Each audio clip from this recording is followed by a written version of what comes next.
majority of your job isn't service delivery. I think that's what I didn't expect, I guess.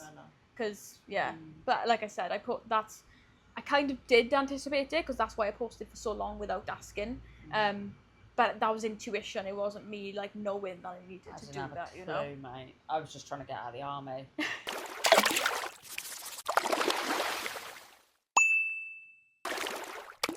We're here with Beth. Hey guys. That was a good one. Right, welcome to episode 6 with Beth, an online fitness coach. We are here in her lovely home, and we are going to be speaking everything about her business and how she got to where she is today. Oh my god, it's gonna be a blast from the past. Yeah. Blast from the past, yeah. Down memory lane. I know. So, Beth, we literally are going back to the beginning. So, what was actually happening in your life when you first began your business? Like, where were you? How old were you? Okay, how old was I? That's a question. So, I actually only started training. I started training after COVID, which shocks a lot of people because I never went to the gym like during COVID. I was never in PE, like in school. Never there, writing notes, either walking out of school to not go there, like. So when I started the gym, I was, at the time, I was very all or nothing. Like, if I'm doing something, I'm doing it. And I really went in on the gym, like, in terms of, like, where I started, I just went straight into a bulk. Like, I spent a few months being like, oh, I want to get smaller. Like, everyone starts that thing. We go into the gym, like, oh, I want abs, I want to be toned. Yeah. And then I was like, can I swear? Yeah. Yeah. Mate, more swearing the better. No, I'm not being funny. If I can hold in not swearing, I'll cry, but it doesn't fucking happen, does it? Do you know what I mean? Okay, I was like, fuck that, let's get big, you know? Yeah. So I went straight into a bulk. Like, I got to about, from eating about 1,500 calories up to 3,000 then, within the span of like 6 months, and I put on a lot of muscle. And if anyone's starting on the smaller side, that's what I recommend doing. Just get used to being uncomfortable and not like chasing that small physique that you initially feel like you should be chasing. Like a lot of people, like, you get it when people go, oh, you go to the gym, why are you going to the gym, you're already really small. Like, you get that at the start a lot, but once you start packing on that muscle, people start to understand, oh, she's not going to the gym to get small. But I think everyone starts that way, so that's something that people need to get away from. So that's what I did. Went through like a steep, like a 22-week dieting phase then, so basically got rid of all that excess body fat that I'd gained and wound up cut. And then I've kind of just people don't like the term main gaining, but that's kind of what I've done. I've gone through cuts and stuff like that, but I've never gone through a really aggressive bulking phase. I try to avoid the word bulk. I say bulk when I did it because it was a bulk, like any food was good. But now I just like to maintain that like lean physique whilst building muscle. So that's where I started. Got a coach, of course, who's now my partner. Oh wow. Oh yeah. Amazing, love that. That's fucking cool. So basically, I heard of Llaw on a podcast, funnily enough, and I listened to the whole podcast. And this is going to sound creepy, but I actually, I was in college doing my fitness quals, and I had to do an essay on anything I wanted, really. So it was like Welsh back, but college, because I went to college later, and the essay was on the hidden side of like bodybuilding, so like, you know, bodybuilding preps and stuff, and how people can go down a pretty dark path with it. And the podcast I listened to with him, it felt like the universe had like brought it to me, because that was literally what his ethos is. Like, Llaw has been through the competing side of things. He was huge, like he's gone down the anabolic road, and he's come out the other end being like, that's not really something I want to do.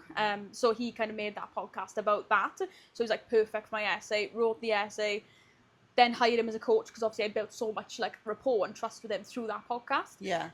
Worked with him for a long time. Then, having worked with me, he hired me as a coach for PB Academy. And then obviously we worked together then, so we didn't know each other very well, but once we started working together, it was like we got to know each other quite well, and that's Yeah. how I we got remember together. that on your socials. Do you? Like, that's how long I followed you for. Really? Yeah. Oh my Oh, god, wow. that's like a blast from the past. I remember like that intro kind of thing, and I actually remember seeing on his. I didn't. Okay, it's all clicking. It's clicking. clicking. I seen his thing for like, I want to hire a coach. Yeah. And then I remember you going to it. I basically like, so he put out a thing saying I'm hiring another coach. Here's the application link. Swiped up and I said, this is for me. This is mine. And he was like, I'm actually looking for a male. And I was like, all right, okay. Then he did, only because he had such an excess amount of clients on the male side of things, he needed another coach to kind of pick up those clients. Okay. He didn't need another woman coach. And we had that group photo shoot then, the summer photo shoot that I was a part of as a client. And I went there and I literally went up to him. I was like, so, I want that job. Like, I need to speak to you about this job. I said, and then I wrote down a pitch on like my notes and I met him in Costa. And I was like, look, I'm doing this with or without you. I love what you're building. I want to be a part of it. You either have me on your team or you don't, but just know I'm going to be a success anyway. So you can have me on your side if you want to. And then he was like, okay, fair enough. So then, yeah, he just went, I may as well, I bet it's better to have her on our side than against us. Sort of thing. Yeah. And obviously we got to know each other that way. But yeah, with the coaching side of things, it's always been something it's not always, when I started my fitness page, I didn't start my fitness page with the intent of sharing my journey. I started my fitness page with the intent of this being my job. So I see Instagram as my job. Yeah. I always have, because it's always been like, this isn't me just putting selfies up. This is me. I want to work with people online. Yeah. And I got there pretty quickly, to be fair. I think I actually did a talk on this in a college about like advising people where they want to, how they'd start if they wanted to go into coaching. So I basically went and lectured people doing their fitness calls in college, and I said to them, like, the best thing you could do is just post content before you ask people to trust you, because if you start your page and then go, I'm a coach, everyone's like, I don't trust this person at all. I don't know who this person is. So I posted on my fitness page for a year before I ever asked anything of anyone. So it was always just like, help, help, help. Don't ask for anything. Just want to help people. Like, it needs to start with passion. And then when I launched my business, then it was pretty quick. Like, I picked up 17 paying clients in the first month of launching, which in hindsight, it didn't even feel good at the time because you're always so self-critical. But now, like, speaking to other coaches, like, that's a huge launch. And I definitely put that down to how much rapport I'd built on the page before asking for anything. You know, so that's an important thing from the business standpoint, is give, then ask. But you need that resilience and that passion to want to help people before you do that. It's so such a long process. I say it's the same delayed gratification as muscle building. Absolutely, yeah. Like building that trust, that rapport, that again, like, not everybody's gonna think, oh yeah, that's my cup of tea, and you're like, And that's great. cool. Yeah. But again, it's the same with like the style of training, isn't it? Yeah, absolutely. Like, yeah. No, I'm Yeah.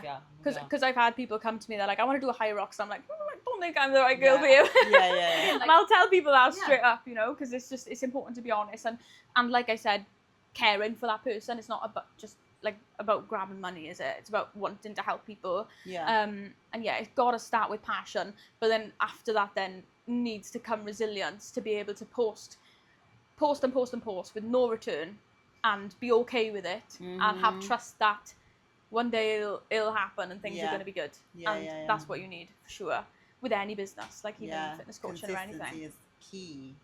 And being consistency, but also just being able to eat shit for ages. Like, you've got to. You've got to post. It won't get that many likes. It won't get comments. You'll say, I've got coaching spaces available, and you'll have no one. Pin drop. And you've got to be like, you've got to separate your emotions from that, because I think your fear of rejection it holds a lot of coaches back. Like, I speak to people and they're like, oh, I can't launch a group photo shoot because what if no one joins? And I'm like, in your head, you need to be like, it is going to succeed. It is. It just is. If you don't have that mentality, then you're going to struggle. You stop yourself by going, what if it doesn't? What if it does? Exactly. I say of everything, what if it does? Like, literally. picturing that, oh yeah, cool, like however many times Yeah. you shoot. Like, And even if you wind up, like, this is what I tell like the guys on the desk, because I know a lot. I'm around a lot of coaches, and I speak to them a lot, and it's you don't need to have like loads, like a group. No one's gonna judge you if you only have 3 people in a group The shoot. best shoot you I did know? had 2 girls. Yeah, like they're the most my God, it was fun. incredible. Like Yeah. so much emotion. Yeah. From that day, Yeah. because you connect with them, you've been working with them for like however long. Yeah, And it's you like, just bring the energy. oh my God, Yeah. that was the best shoot I ever flipping did. Yeah. Yeah. It's just numbers. Why do we get it in our head about? I know. It's But like it's anything, because innit? you're Quantity. comparing yourself to other people. Yeah. Always. You're always looking at other people's likes, followers, how many clients they have. I'm speaking directly to coaches, but it comes with anything, you know. You're Yeah. always comparing yourself and thinking there's this standard that you have to be. But I know great coaches who still work full time and do it on the weekends, and there's absolutely nothing wrong with that. Like, you gotta do whatever works for you, you know. Yeah, I love that. Yeah. Did I answer the question? Yeah. I think I did. Yeah. On like a personal thing, again, as a fellow sexy online coach like you, the online space, because are you working in a gym as well? So, right, okay, so Slough owns a gym. Gotcha. So I'm very much inside a gym. People know me as Beth, the fitness instructor. I have been running classes recently, but I've kind of stepped away from that because the online side of things has always just been, that's where, like, I've been tunnel vision with the online side of things. So I am very much in person. Mhm. I'll see my clients all the time, but it will just be like, oh, Beth, can you walk me through the kickbacks on the plan? I'll go, yeah, and I'll spend however long they need, like 20, 30 minutes sometimes. Or if they need a chat about, like, something they're struggling with or something they're not sure on, I've got all the time in the world for people. But yeah, in terms of in person, like, I'm not so much doing one-to-one sessions, but I'm definitely in the gym, if that makes sense. Yeah. Because he owns it. Only reason I ask is because when I went fully online, no social interaction. I wasn't working in a gym. Okay, yeah. Whoa. Yeah. I've been Wow. through it. So basically, I got to an amount of clients that I really wasn't happy with in terms of, like, it being too high almost, because I was working in the dingy little office that we have in PB, and it literally is like half of this room, no windows, the walls are grey, and I was doing my check-ins in there, and I was working from 7 to like 4 p.m. on just check-ins Monday to Friday, so it's literally just looming all day long. So you're talking to yourself, no one's talking back, and then obviously I had to finish then, and then I had to go and train, and people were trying to chat to me because obviously I'm in a gym that everyone knows me at, and I was just like, by the end of the day, I was just like crying because I was just like constantly having to be high energy. So that was really hard. Like, when you're constantly at that laptop, I do think another thing for online coaches is being a present person inside of a gym is the best thing. Preferably a receptionist role.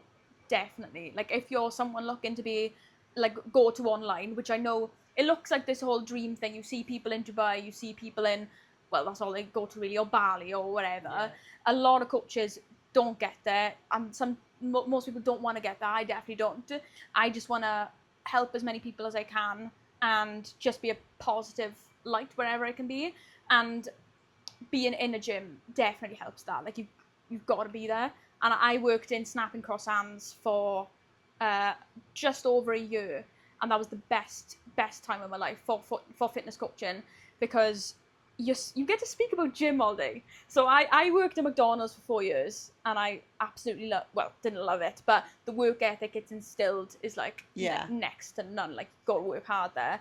And then I remember I had my first day at the desk in Snap, and the guy I was working with, Richie, was like, "This is what you do," and I was like, "That's it," and he was like, "Yeah, that's it," and I was like, "So I just get to speak about gym all day?" And he was like, "That's literally all you do," and I was like, "Wow." So I felt so lucky, and I was just so happy to speak to people all the time and just willingly help people, and that's what's allowed me to become full-time, is just genuinely loving it. Like, there's never a day that came where I was like, "Oh, I can't be bothered to go to work today," because I was just like, I'm in a gym, this is my dream. So I love that. And then obviously transitioning to PB, I don't work a reception role, but I'm there a lot of the time, like, in terms of, like, management and stuff like that. People ask me what I do there, I'm just whatever people need me to be. It's the same with Slough. Like, he owns the place, and his father, it's just, we don't have job titles, it's just like the place whatever needs to run, like, whatever we need to do sort of thing.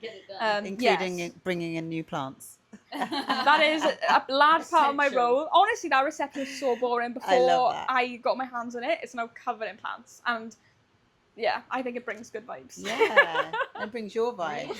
I love it. You can tell from your social media just like the passion that oozes from you Oh, of thank what you. you do.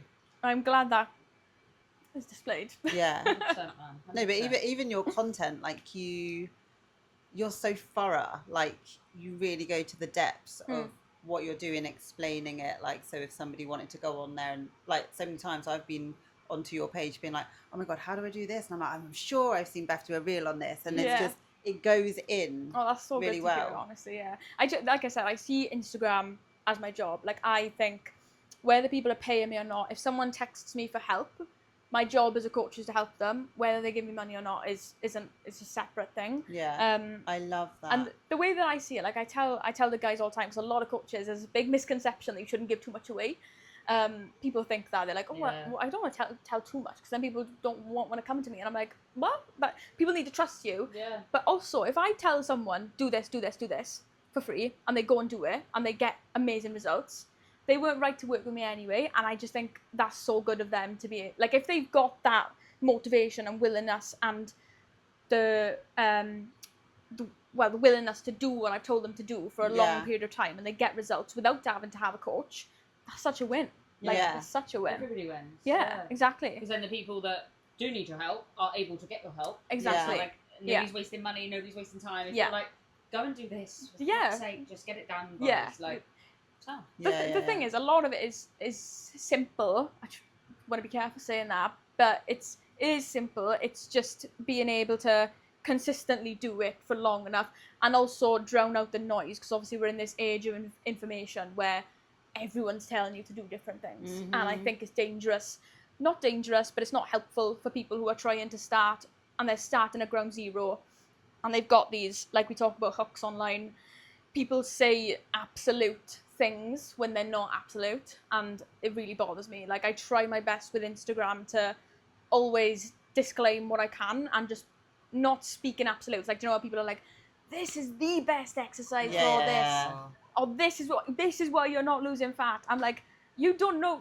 There could be millions of people watching this reel, and it's not the reason for everyone. Yeah. But everyone then someone might watch that and think, oh, well, I've seen this there and I've seen that there, and then they get stuck in the middle of then like, well, what do I do? And then they don't do anything as a byproduct of that. So that's a big thing that people are fighting at the moment, is knowing where to go. And that's what coaching helps with, is essentially you're not hiring someone because you believe they know 100% of everything. You're hiring their philosophies around everything in life. Yeah. And essentially saying, I trust you, what you're doing, and I want to achieve something similar, you know? So it's like the balance side of things. Like, I'm very balanced. Like, I'm not an online coach that's like 8-week shred, and there's nothing wrong with that, because people do like doing preps, but I live in a way where I'm very balanced, so it doesn't feel right for me to force people into like really strict deficits when I don't live like that.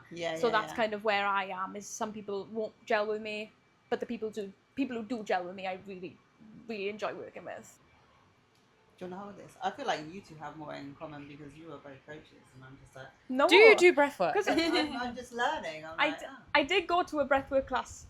When was it? Chris. Oh yeah. Yeah, he offered me to go to one, so I went to one, and I did really enjoy it, and it's something that I want to keep up. I do it, but it's not like a regular. Yeah, it's when I do it when I need it, which isn't how you should do it, is it? Yeah, you should do it. So like, you don't need it. Yeah. But that's what everyone thinks. So literally. It's when you get to a point where you're so stressed, and then you're like, I need to do it. But then you should be like, that's why I love your stories when you just post videos of you doing it just in the background. And I'm like, I need to say do that it. with the gym as well, though. Like, you know, when people start in the gym and they've done it for the wrong reason, like, oh, I've got this wrong with me and that wrong with me, and I go, well, not the wrong reason. That's the wrong word to say. But like, you go, well, you know, if you just continuously done a little bit, like 2 or 3 even sessions a week, like that'd be great. Yeah. And it doesn't have to be every single day. No, super intense. Yeah. Like, you wouldn't tell somebody to like start their journey and be like, right, by the way, you need to do breath work for 3 hours a day. If it is not in front of a red light, don't even bother. You know, it's like us going, you need to train 5 days a week consistently for 2 hours a day. It's so true. Yeah. It is. It's just accountability, isn't it? Like, but again, what works for you? Yeah. There's like that. I feel like there's that middle ground. I do breath in the car because I drive now every single day. That's great. I the should best do it in the bits. car because driving stresses me the hell out. And it still Anywhere. does me, even if I don't. still, like learning drivers. I'm like, Oh no! Do you know what? why are you The so slow? no, the gratitude. Ah. I appreciate that they You're doing are it. sticking to the Oh, speed okay, limit. yeah, Oh yeah, I it's really more appreciate myself I'm worried about. Like I'm not a good driver. Oh, fine. Oh, okay. So I'm a little sister. I'm driving around. Let's not get in the car with that. Don't get in the car. No, with me. I noted. literally. Yes. Can we just clear this up? So no. Your mouth is there to eat your food. Mm-hmm. Your nose is there to breathe. I'm gonna We're all try learning today. nasal breathing tonight. Yeah. Okay. What's the optimal tempo for just general day to day? Like if someone just wants to do it whenever they remember to do it. How? So, I mean, in for 4, out for 4. I mean, your nervous system craves and loves coherent breath the most. So that can Anything be consistent. like 4, 4, 5, 5. The more capacity you build, the longer that you can. Some people can breathe up to like 10. 10. That's insane. Can you? What kind of numbers are you it's, at? It's nice to build up. I can do 6 nicely. Any more Comfortable. than that, yeah. I don't tend to do long. It's like a pace of running, isn't it? But if you exhale, it's nice to exhale out long for 8. And then I used to think at the beginning, but I can't inhale for 8. I'm like, but if you slow the breath down, it's impossible to exhale for 8 and not be able to inhale for 8 because it's the same capacity. Yeah, that as makes the sense. outside. That makes sense. So Yeah. it can happen even though you think it's harder. It's just slowing the breath down. Sexy. So what's something about running a business that you genuinely didn't realise you were going to sign up for? Good question. Tax. That is one. That is one. Oh my god, it kills me. It upsets me every time. What's one thing? I guess maybe the level of uncertainty that self-employment comes with. You know that when you're going to be self-employed, there's obviously going to be uncertainty there, but the not having anyone to depend on is like a super scary thing, and I'm getting better at it, the balance thing, but I really struggle to switch off, because at least with work and when you're working for someone else, it's like that I want you here this time, and you can leave at this time, and then after that you're like, this is my life. Yeah. Whereas with me, everyone online coach, because your training is your work, and you got to record, you got to put content out there, you got to message clients, you got to do your work, obviously. So your main job is obviously service delivery. But the service delivery is actually such a small part of what coaching is, because you may spend a couple of hours on actual service delivery, which is actually delivering the service to the clients with like the check-ins, the messages, the videos and stuff like that. Outside of that, you've got to be online all the time. And because I had someone swipe up on my story the other day, they were like, how do you post so much? And I'm like, because it's my job. Like it is my job. It's not that I'm an influencer and I get paid for being an influencer. It's that I need people to see me all the time, because what the point of being an online coach is essentially, very rarely are you going to say online coaching space is available. You won't get a huge influx. You won't, because people don't take action that abruptly. Yeah. You've got to be present enough online, consistently enough, so that when someone does look in the mirror and think, oh, I need to get in shape, you're the person to think of. And that's your job, to be constantly online. So the training reels and all of that stuff, they feel like they're not a part of your job, but they absolutely are. Like you need, if you're an online coach and you want to be an online coach, but you're not posting at least 3 to 4 times a week, you're gonna struggle. Yeah. Like that's just point blank. Yeah. Yeah, back to what I was saying. With that in mind, it's then really hard to switch off, because whenever I'm making dinner, I'm like, this could be a content idea. This could be a content idea. God, this could be a content idea. We were like, fuck's sake, this content. Yeah. We're even organising runs to mic up. I know. Like, Just go for a casual run, you take the mic. Yeah, literally, yeah. It is though, isn't it? Like, and I don't. You just don't feel switch off. Like people understand the level. Like again, I know a lot of people don't care that much in terms of like how you can help people and things like that. But when you are so passionate about something, and you think about it constantly, like sometimes, again, I used to do it. I'd get into bed and go, oh, I've just had that idea for Rachel. Yeah. Yeah, she mentioned that. I've got a notepad by my bed now. Yeah. Any thought that comes up Yeah, at that's any a good point. idea. because it is your life. Yeah, isn't it is your life. I literally, yesterday, the heat really took it out of me. I was meant to train. Obviously, I got a new doggo, so I was like, the training was out the window yesterday, and I never have naps. And I was on the armchair, and I was just like sleeping. Nice. And then I remembered, she won't mind me saying this, but I was like, I accidentally programmed at least honey instead of jam, and she doesn't like honey. So, oh no, it's the other way around. So then I'm like, even when you're napping, it's just like, you just can't. It's there, yeah. And it's such a blessing. Like, it's not anything I'll ever complain about. Like, do you know when people say online coaching is hard, and you see people posting online about how hard it is? It's, you know, you get into this game because you're passionate and you should love it. Every job comes with its troubles. Do you know what I mean? Yeah. But at the core of it, it's just, I'm just grateful that people trust me enough to just work with me. But people see online coaching and go, fucking doddle. That's easy. Yeah. And then so many don't last. I seen someone like post their online coaching business the other day. They go, oh, imagine working a 9 to 5 when you could just do this. But like, they just started, and I'm like, oh, you ain't you wait. You wait. Wait till you get some clients. Wait till you start posting consistently and you give a shit. Yeah, it's that. Yeah, that's it. It's just the uncertainty, I think.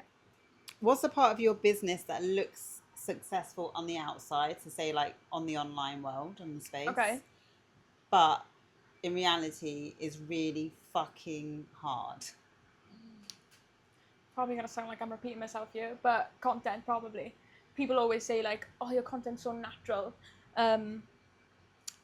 It's, you don't see me like cutting out my ums and my breaths. Like, if you like, this is, I'm really exposing myself here, because you can look at my Instagram and think I'm really well spoken, but even if you watch this back now, you're gonna hear the ums or the pauses, and there's nothing wrong with those.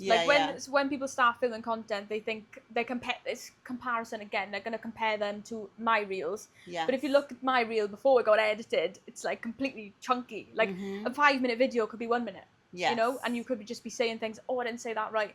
And I literally, like, you'll notice if you watch my Instagram reels back, my breaths are all cut out. Like, if you go, you will never hear a, because it's, people lose their attention span with that I was just going to say that. That'll be crazy. they 0.5 seconds, people will scroll. I cut out about 30 ums, if not more.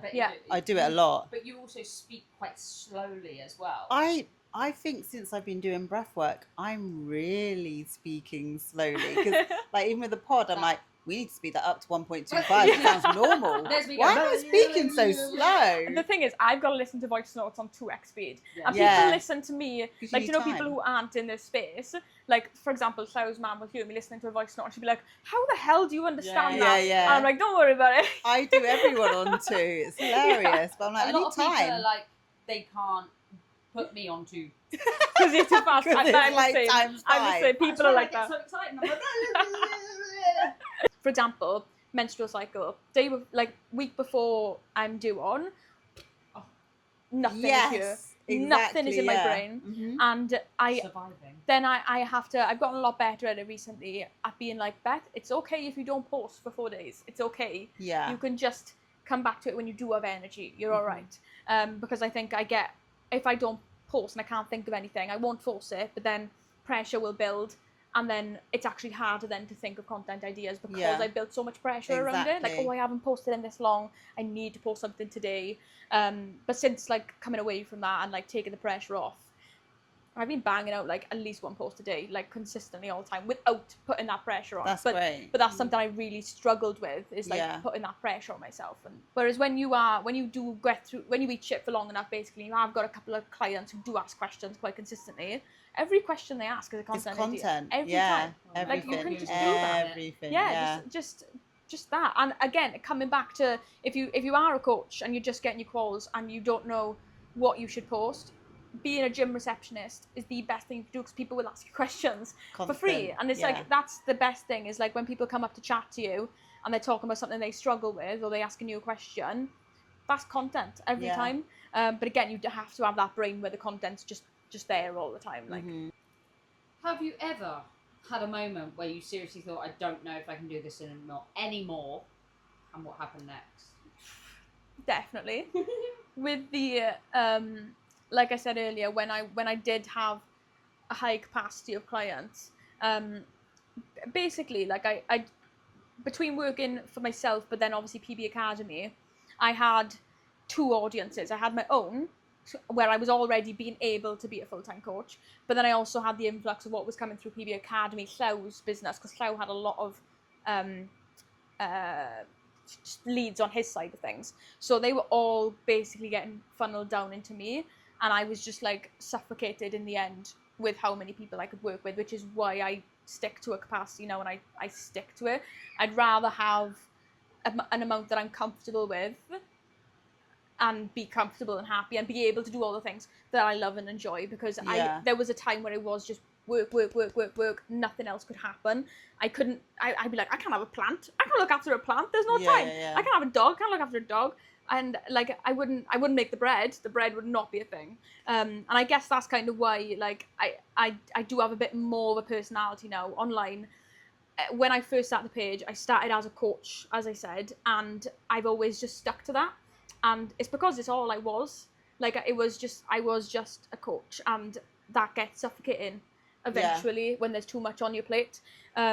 So I actually stopped posting for a long time. Like I said to Claire, I was like, I don't want any more clients. And because I was so burnt out, and we know how long it takes to actually recover from burnout, I didn't post for the longest time. And luckily, you know, I have really great clients who love working with me, and I've still got some of them to this day from like way over a year ago.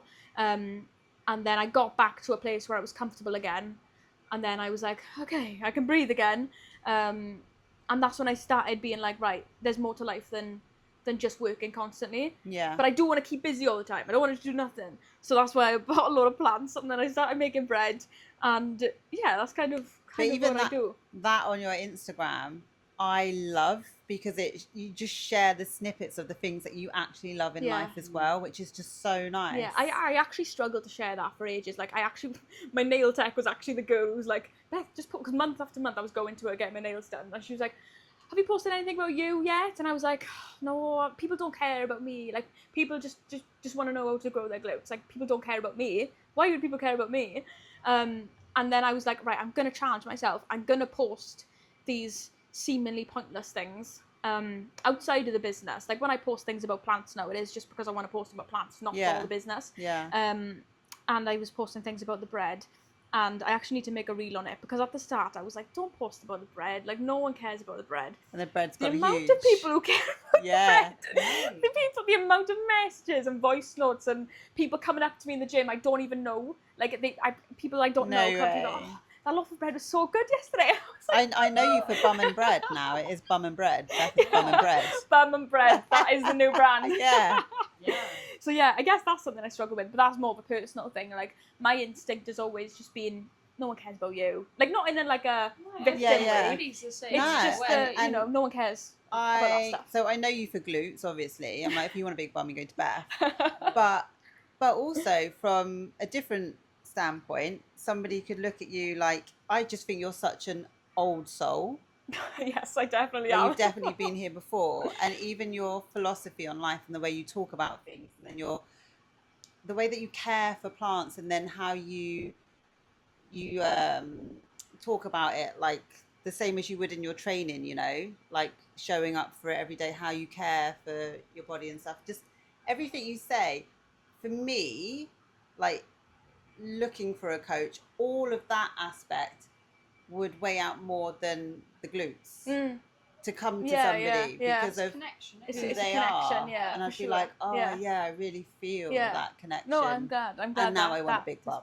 Like that's how I would look at any coach. It's not like I did a marathon, digestive, anything like that. They do not give a shit what I compete in, whether I did a triathlon, whether I play football or not. Nobody cares. Yeah. Nobody fucking cares. Yeah. The fact that you eat digestives and chocolate every day. Yeah. And I'm like, absolutely. What? Yeah. Bring in the food. Yeah. It is. But that's when I stopped posting. It wasn't as if I went into, well, I felt like I was in a hole. I felt like I was in like such an existential crisis, essentially. Like I didn't know why I was doing anything, both on a business perspective, but also universal. Like I really struggled with like just understanding our existence, and that was really hard. So I spent a lot of time just like reading about philosophy and learning, and then also embodying it. Like you can read a book, everyone can read a book. Mhm. Can you action the stuff inside of the book? Yeah. And that's what I work to do. Yeah. So you ask me can to tell speak that. about what's in the book. I don't really know, but like when it actually needs to be put into practice, that's where I try to like Yeah. work it in. Do you feel like that was a part of like a phase where you were creating your identity as you go through? Sure. That? Yeah, mate, I love identity. Oh, Yeah. I do. Again, a good books topic, and isn't stuff. it? Oh, mate, that's round 2. Yeah. Building Yeah. identity. Yeah. Oh Like, yeah. it's you- incredible. It's so hard though. You need When to you- understand it first. When you're like, again, you're in this little hole, like you're in the middle there, and you're looking up and you're going, I don't know. Yeah. I don't Yeah. know who I am, what my values Why are. I'm good, what But am I I think meant to I know do? what my values are. Yeah. I'll read the book and see how that helps. Yeah. Yeah. Are they right? Yeah, like It's how like- can I pull from that to get me to there? Yeah. Yeah. It's like, Yeah. whoa. It's super hard, and to go through that, like this is like completely separate to anything, but I went through a stage where a lot of people have gone through it, where they do start to question their identity, and then they question their existence. They're looking up at the sky and they're like, what the hell, we're on a rock. And it's like, oh my god, what am I meant to do?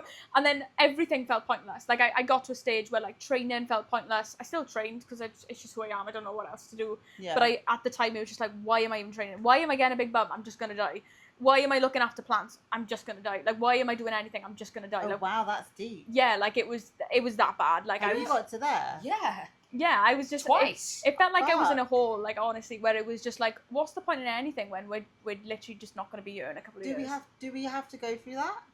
I'm not scared. I haven't been there. I don't I think hope so. you don't have to go there, to be honest. I think it's for some people you do have to go to a really nihilistic set of beliefs. So this is not the case for everyone, and people won't agree. Yeah. But I definitely did go very nihilistic, unintentionally. Like I don't want to be like that, and I didn't Yeah. want to be like that, but I couldn't help but think that way. Where it was like, what's the point in doing anything? And then I'd look around, and like it's that thing you see online where it's like, does everyone else realize this?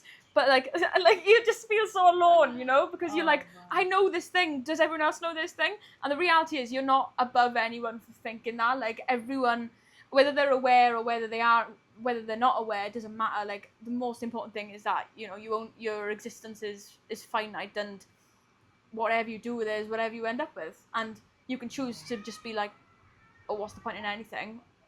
and but not then- do anything And about then not it. do anything. So, and I say from that thing, because you showed up to the gym when you were in that place, do you think that's how you got to where you are now? No, I think it's the books. The Oh, books. dear. I don't read as much as I did. I read because I felt like I needed the books. Like the Yeah. books, I needed it. So I was just reading constantly because, like I said, if I wasn't reading, it was just like just asking all these questions, and then obviously those questions were like, I wonder if there's a book on this question. So then I'd read the book on that question. And I'd pick up and put down books. Like I'm not going to be someone who reads through a full book. If I feel like my question's been answered, I'll put the book down. I can't do it. Really? Oh, I'm such a like pick it up and put it down person. Like because Yeah. I do think like books are made by people, and some people aren't that great at writing, and they will publish a book, but they do have a really great point to make, and sometimes they'll make that point in chapter 1, and they'll just keep repeating the same point. I had it with like Yeah. not that this is anything to do, but I know a lot of people like the book The Chimp Paradox. Yeah. And I got through like the first 3 chapters, and I just felt like I was just reading analogy after analogy on the same thing. So I was just like, why not just put it down and go on to something else? And my Kindle is full of just like 15%, 20%, 40%. Oh, wow. I'll just like, I just read because I if I feel like I need an answer, I won't read to read. I'll read because there's something I need to know, if that makes sense. I love that. So that's why what got me out of it is just like reading constantly. So because otherwise I was just in a hole. Like I would just like relate, and I was like, what do I do? Get me So out. I'd read. So that's kind of what got me out of that for sure. And then I just chase. I don't know if there's any book that kind of draw me to this conclusion, but you'll notice that I say the word joy a lot, because that's kind of the essence of what I want my existence to be. Like you got to step back and be like, right, okay, maybe this existence is pointless. Maybe we're not here for any good reason, and we're not going to know. And we're stuck in this sticky situation where we're probably not going to get that answer. And you've just got to learn to live with it. And what do you want to chase instead? And because you're not going to get the reason why, because it's not there. I mean, you're not going to figure it out. The scientists and no one else has figured out why we're here. You know, you can go down the path of religion or science or whatever, but to my core, I don't have the answer, nor will I get it. So it's like, what do I think about instead? And I just think about what brings me joy, and that's why I've the plants and the bread. and the dogs. I love dogs. Like dogs, I got an unhealthy relationship. Not relationship, unhealthy obsession with dogs. Like I love dogs, especially traumatized ones. They're my favourite. What's unhealthy about that? I'm here for that. Yeah, it's just they consume my life. No, it's not unhealthy. I take it back. I was going to say, They're just little I feel unhealthy. No, no, it's not. I take the word unhealthy back. They're just little dopamine radiators. Like they are the best, aren't things in they? the world. I don't know what we did to deserve them. I don't. Yeah. I don't. I look at my dog and I go, I don't know what I did to deserve you. I fucking like. I get aggressively passionate about I'm just like, I want to kill you, squeeze you. Literally, I said about Daisy earlier. That's what she's called, because she can't, like, she doesn't like being pet right now. She will do that. She will. I said to Claire earlier, I was like, I can't wait till she'll let me squeeze her. I You want know? to squeeze her I can't wait to face. squeeze her to just tell her how much I love her. But yeah. But it's all patience. You know, it's all psychological. Like I'm very quickly learning how hard it is. But I love patience-based things. Like I've got a lot of patience because like you build up tolerance to patience. So that's why I like the plants, the bonsai. Yeah, everything that you do. Bread takes a lot of all patience. Yeah. So that's what I chase. It's not the actual outcome. It's the fact that I have to wait for it. Like I'm looking at that leaf and I'm like, when are you gonna come out now? I'm like, there's a new one. So I like waiting for things because it's like that delayed. Oh yeah, as well. Like you say, the joy. The joy of the process. Absolutely, yeah. Is so much more important than the outcome. The outcome, yeah. Yeah. I say that about anything. Yeah. In life. Like you can sit and enjoy a burger, or you can sit and enjoy like watching your plant grow. But it's like, do you enjoy doing it? Yeah. Yeah. Like, what's the point? Yeah. What have you had to sacrifice to become the business owner you are today? And was the sacrifice worth it?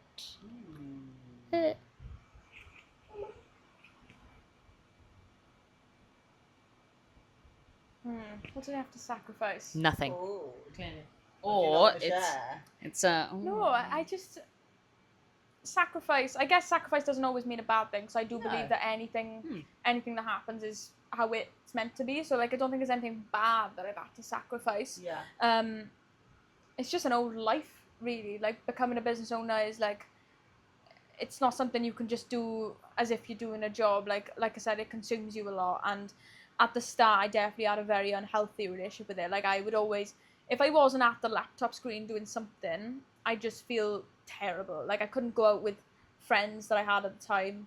I couldn't go and do fun things because I just felt like I had to sacrifice all of that. Like that's what I felt like. I was like, oh well, I've got to sacrifice all of that if I'm serious about my business. If I'm serious about it.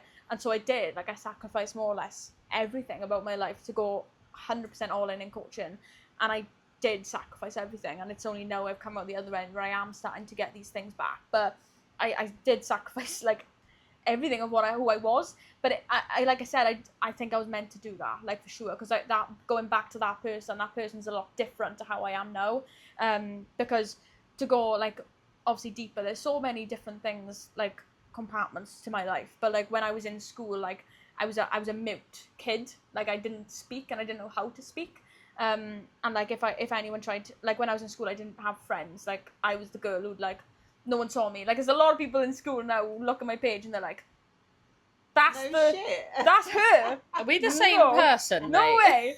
Oh, some people are like, you were in that school? And I'm like, yeah, I was in that school. Because I was just like, I was just so in the background. And I just wanted to be in the shadows. And like, if anyone spoke to me, my heart would just go boom, boom, boom, boom, boom, and I couldn't like articulate anything. Like nothing would come out.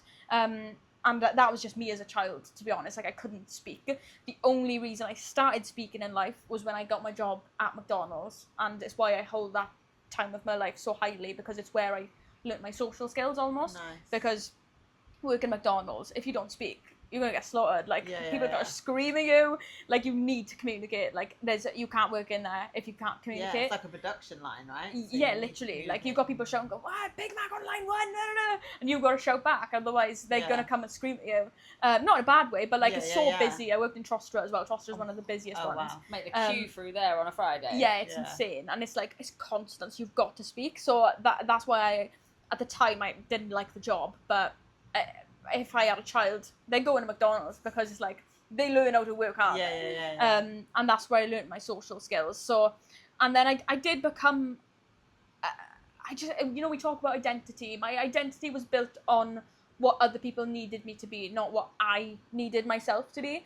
I was always acting, because I didn't know how to speak before, I was almost then just like mirroring people and what I think other people wanted me to be.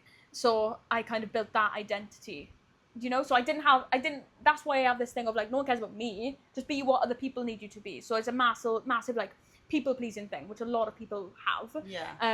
And in order to become a business owner, you do have to almost, the bittersweet thing about it is that you do stop becoming a people pleaser, because you got bills to pay, you got to work all the time. And you do have to sacrifice relationships, time, hobbies in order to do that. And I do think that most business owners go through that.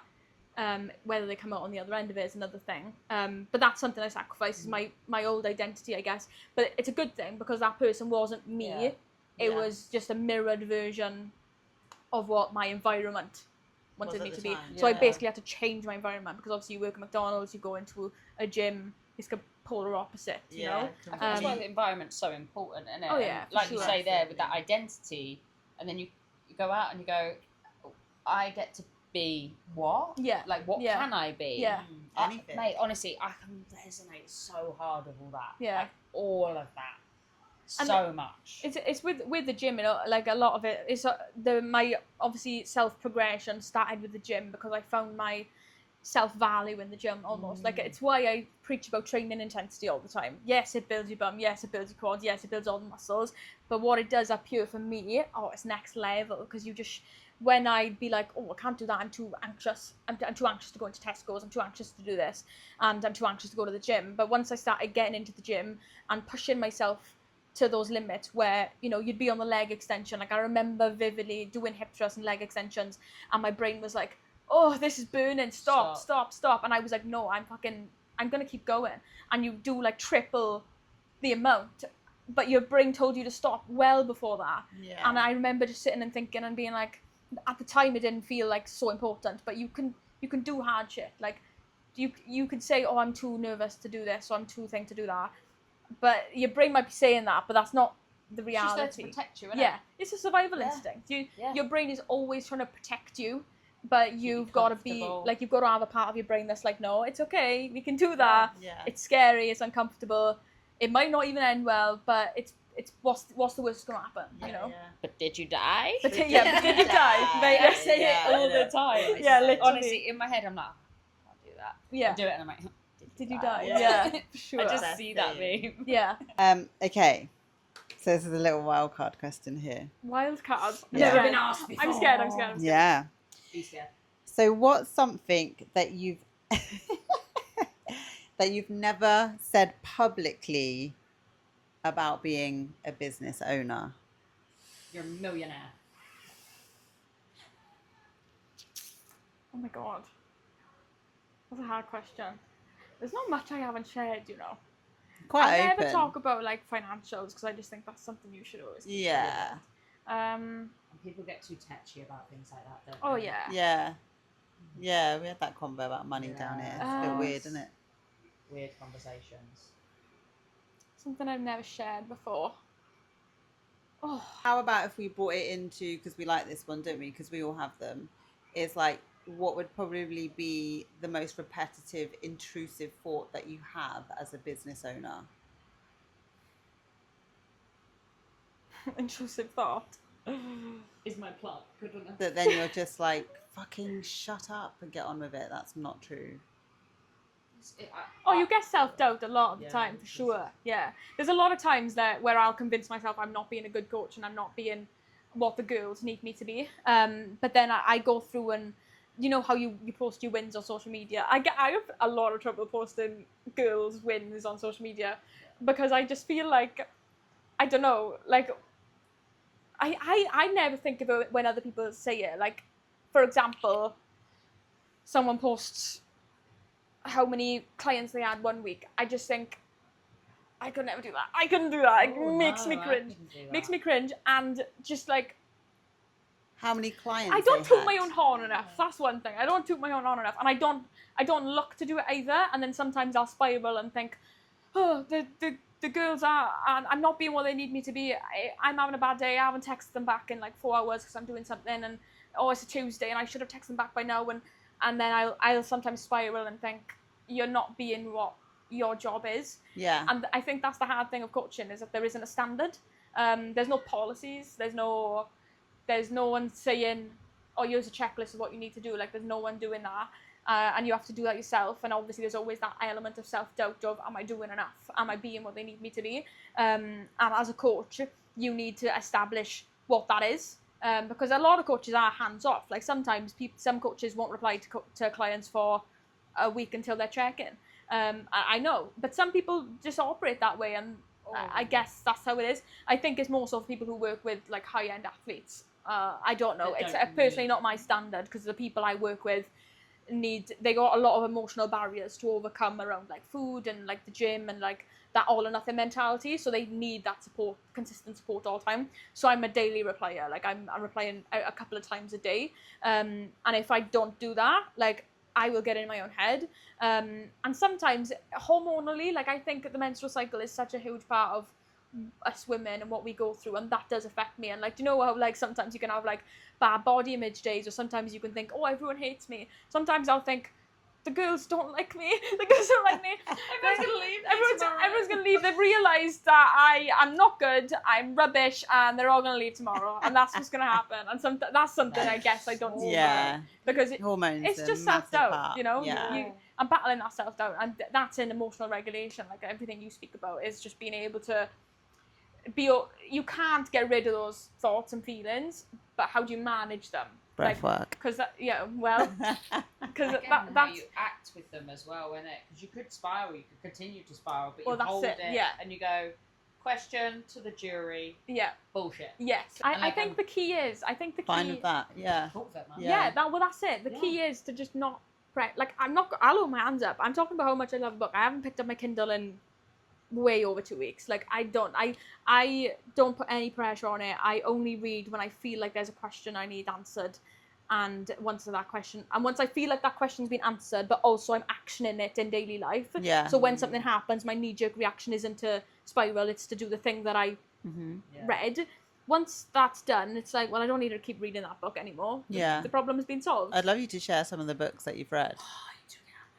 Because I'm like, I've never looked at books like that. I've read for reading. I've never had a question and thought, I'm going to find it in a book. Really? Yeah. So, there's a lot of books that I have tried to read, and I'm just too below to even understand it, like the wording. Like, I tried to read these philosophers that were born and died years and years and years. Like Carl Jung. Like, I love Carl Jung and his ideas, but reading his books, impossible. It's words on a page, and I'm just like, I can't read it. But my favourite modern authors / philosophers, I guess, there's two. Mark Manson. Have you ever heard of Mark Manson?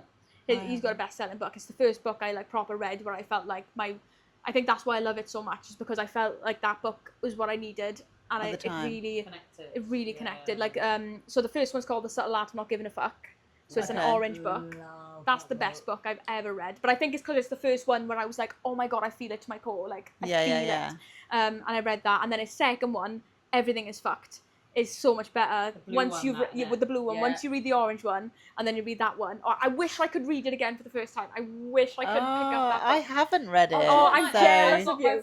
I'm honestly jealous of you. I think you probably would be better starting with Everything is Fucked. I don't think you need to read the first one. Oh, really? You could read it. It's a bit of fun. Yeah. But I think you'd love the second one more. That's going to be I'm going to read it. Do it. And he's got a YouTube and everything. I love that guy. Like, he does that. I don't think he calls himself a philosopher, because one of the famous quotes in philosophy is, like, the greatest philosophers don't really call themselves philosophers. Naval Ravikant. Oh, what a man. I love that man Naval so much. Ravikant. Oh, okay. Naval Ravikant. He's got a almanac, so it's not like a book as such. It's more of like a compilation of his philosophies and beliefs, I guess. And he doesn't like to be called a philosopher. Like, he doesn't, but he is. He would hate me saying that. The legend. He does. But he's so good. His podcast on modern wisdom with Chris Williamson is like the best. My number one podcast. Set. Best word, and it's 4 hours long. I've listened to it. I think I've listened to it all in its entirety about 3 or 4 times, and it's 4 hours long. I love it. Whenever I feel irrational, I just listen to that podcast. It's so good. Oh. And his almanac is really good. So he was basically one of the first investors in Twitter, and he's got a lot of like really successful investments. So he knows his stuff business wise, but also just in life. Like he's really like cutthroat, tells you what you need to hear sort of thing. So yeah, he's one of my favourites. So Mark Manson and Val Ravikant, probably my most favourite books. Thank you for sharing. Milk. What milk do you drink? Your favourite milk? I'm going to get judged for this. I know I've got green cap in the fridge, right? Yeah. But that is because of guests, okay? Okay. I drink red cap. I used to for a long time. Okay, I don't feel judged. On my Weetabix. I get ridiculed for this. Yeah. It's just calories. Like, I don't care enough to spend... I don't taste the difference. If I did taste the difference and I thought the green was better, I would have the green. It's like you were saying about decaf coffee yesterday. Yeah, Like, I you don't can't taste the difference. I can taste the difference, and I'm At all. fuck decaf coffee. Yeah. But if you couldn't, then you just have that. Like, my mum used to drink red cap, so I just naturally used to drink red cap. I think if you've been brought up on it, you don't mind it. But a lot of people are like, red cap, that's like water. I'd have like blue in a bowl, like licking it out of a bowl like a cat. Oh my god, it's like cream. But now I don't have any cow's milk. Yeah. Apart from that, it was and nice. then where people can find you, which is really important, like socials or Instagram. Instagram's always a place. So Beth Chandler with 2 H's. Not great. And PB Gym is where they can find me training. you can stalk me now. Cool bodybuilding-esque gym that's been built by Slough, the bodybuilder. So if you love your bodybuilding style, power building style training, come to us and tell me if you go. I feel like we should all do a session at some point. I absolutely would love that. I'd love that. Weekend after, we could even film it, because if you wanted to do an after close session, like turn the music off. Metal plates. We were talking about metal plates last night. Ding. Thanks for having me, guys. No, thank you. And thanks for listening if anyone made it this far. No, I love that. I would proper listen to that. I'd be like, yeah. I don't even know what I said. I loved it. Thank Yeah, you for cool. the air conditioning. Yeah. That has been dreamy. That's literally on you. I think Have we you would have not felt died. it? I feel, Mate, I can feel it, like, a bit on my arm. Yeah, I think we would have suffered. You do look good with the wind. I know. in your hair. Right, okay. Yeah, we would have suffered without that. Thank Yeah. you. No, that's good. Fab. Right We then. finished. Check on the mic, hold tight.